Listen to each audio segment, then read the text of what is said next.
Welcome back, everyone. I'm Tenian, and this is going to be my non-spoiler review of The Crow, a new reimagining of James O'Barr's classic comic book slash graphic novel. Rupert Sanders directs this reboot, which stars Bill Skarsgård as Eric Draven and Twigs as Shelley, his lover. They are two star-crossed lovers who meet a very tragic, violent end, which takes Eric Draven beyond the grave on a quest of brutal revenge. Coming into this reboot, I tried to keep an open mind and mainly ask the question whether this reboot stays true to James O'Barr's gritty vision of love, revenge, and loss. Let's start with the positives. I thought this reboot did a fairly decent job of weaving in moments from the comics into the overall story, and in some cases even visually recreates scenes and moments and panels from the comics,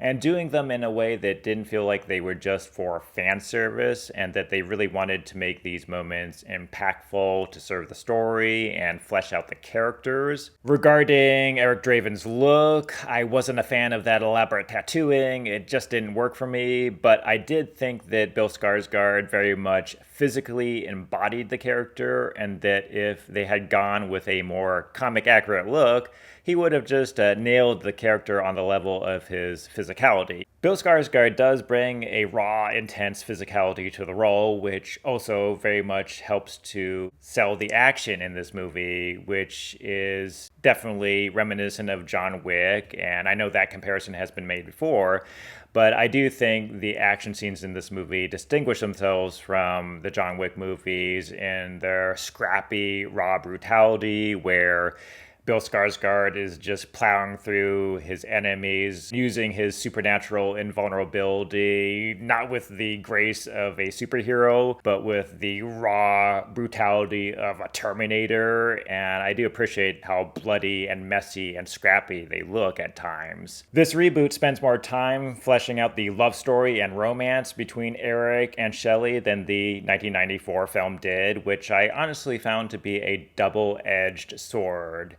I thought both Bill Skarsgård and Twigs very convincingly conveyed the alienated quality of their characters, these two very damaged people who are drawn to each other through their shared trauma. While they really convincingly portrayed that trauma and that alienation, I thought they lacked the passion and the chemistry to really make their love feel truly transcendent. This emotional detachment is where the film struggles. While the 1994 original only gave us flashes of Eric and Shelley's love and very haunting, evocative scenes, Brandon Lee conveyed the intensity of Eric's grief and rage with a passion that Skarsgård's performance often lacks. The film does well to show his vulnerability and the lingering pain of his mortal life, but it doesn't quite hit the same emotional heights. One of the reboot's biggest missteps is its attempt to expand the mythology of the Crow into something larger, perhaps to set up future sequels. Instead of enhancing the story for me, this myth-making often clutters it, breaking that sense of mystique that the original captured and conveyed so well. The movie does pay homage to its Gothic roots, and like the original movie, does feature some iconic goth music and tracks, but even here it felt like it was trying too hard to capture that Gothic atmosphere.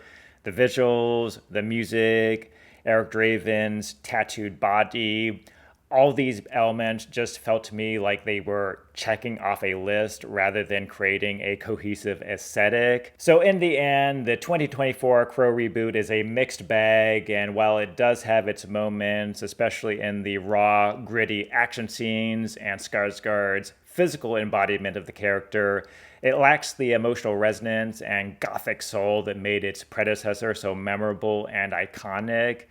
And while I think Skarsgård very much physically was equipped for the role and a good fit, I don't like the direction they took with the look of the character, and the elaborate tattooing just was a distraction overall. I thought the extended love story and world building, although admirable attempts to bring something to the table we haven't seen before, just fell short. This one was definitely, I guess, a step up from the disappointing sequels, but it just does not touch the heights of greatness of the original 1994 film. So that's my review of The Crow reboot. Let me know your thoughts below in the comments, and I look forward to more reviews soon. And don't forget to like and subscribe, and I'll see you next time here.